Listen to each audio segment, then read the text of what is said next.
Dobrý deň. V minulom videu sme si ukázali, ako si overiť dostupnosť domény. V dnešnom videu si pôjdeme doménu priamo zaregistrovať, teda kúpiť. Z článku sa odkliknem na Webhouse. Ja som si vybral web, ktorý sa bude volať predajny.net a teraz idem zistiť, či táto doména je vôbec voľná. Zadám sem predajný. A domena predajny.net je voľná. Pridám si ju teda do košíka, jednoducho na ňu kliknem. K domene potrebujem samozrejme aj hosting, na ktorom budem bežať. Ja stále vyberám FileMaker, lebo tento hosting je najlepší a je dobrý v tom, že môžem si meniť parametre tohto hostingu. Čiže vidíme veľkosť priestoru si vieme ľubovoľne meniť. Necháme to na 3 GB. Počet domén na tomto hostingu, koľko môže bežať, mne stačí úplne jedna. Multihosting to nechceme. Databázy MySQL to potrebujeme. SSL pre web to nám netreba. E-mailové schránky určite áno, nakoľko potrebujete mať e-mailovú schránku za zavináčom názov svojho webu. A tento hosting stojí len 70 € mesačne. Čo je zase dobré vo Webhouse je, že prvý mesiac hostingu máte zdarma, aby ste si ho mohli vyskúšať a možno nejako overiť, či je dobrý. Tak teda ho dám do košíka. Ako náhle vyberiem aj hosting, tak môžeme ísť priamo k objednávke, môžeme ju vytvoriť. Teda prejdeme do košíka. V košíku máme doménu predajny.net. A hosting FileMaker, ktorý je vlastne prvý mesiac za 0 €, teda zadarmo, potom 70 € bez DPH. Kupón nemáme žiadny. Celkový sumár ceny je 12,28 aj z DPH, čiže môžeme dať objednať.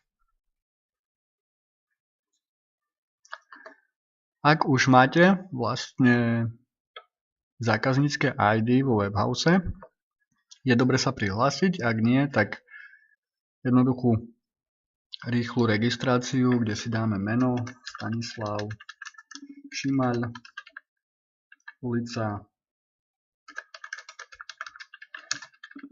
mesto, štát, to môžem nechať Slovensko,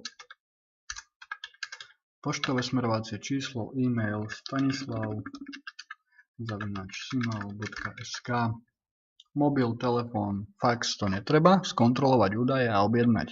To sú naozaj veľmi rýchla expresná registrácia a už sme tu zaregistrovaní, čiže skontrolujeme si údaje, moje meno, adresa, e-mail, to je dôležité. Ak máte nejakú poznámku pre ľudí, ktorí pracujú vo Webhouse, môžete ju sem napísať. Tu treba odsúhlasiť podmienky a ďalšia výhoda tohto hostingu je, že sa dá domena zaplatiť aj neskôr. Teda máte 14 dní na to, aby ste spravili vklad na účet.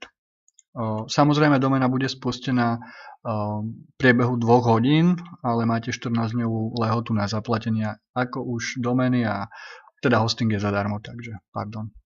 Čiže odošleme objednávku. Objednávka bola odoslaná. Teraz si treba skontrolovať e-mail. Čiže ja si pozriem webmail.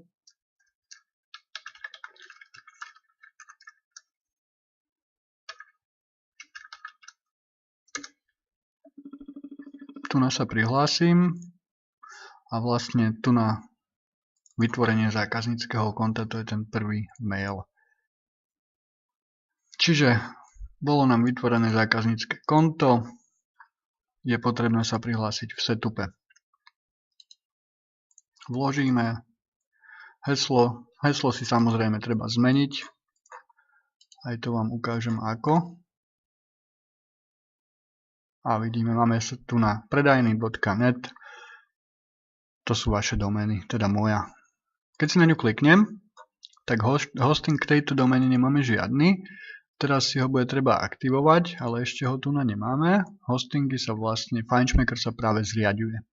Takže treba nejaký čas počkať, možno 5 minút a vlastne hosting bude zriadený. A potom ho priradíme k doméne.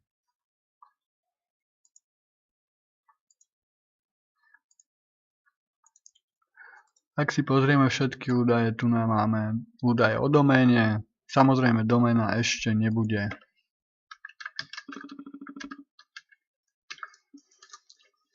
na webe,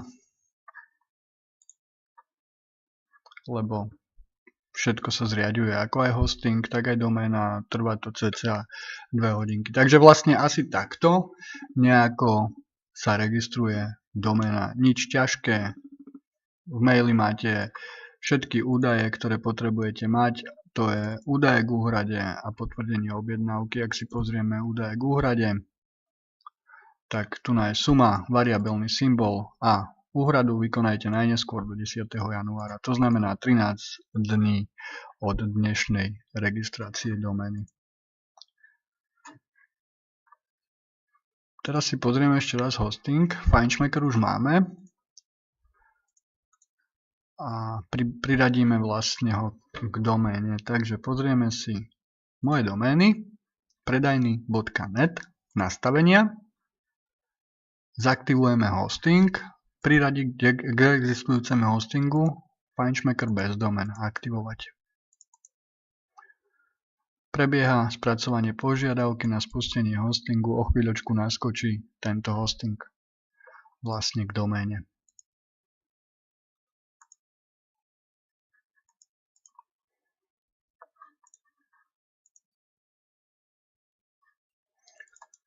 Čiže prišla nám aj správa o zriadení hostingovej služby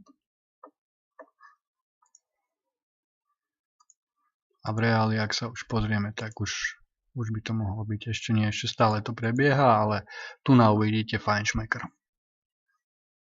Toľko k tomuto videu, teším sa na budúce, keď si ukážeme, ako nastaviť FTP server.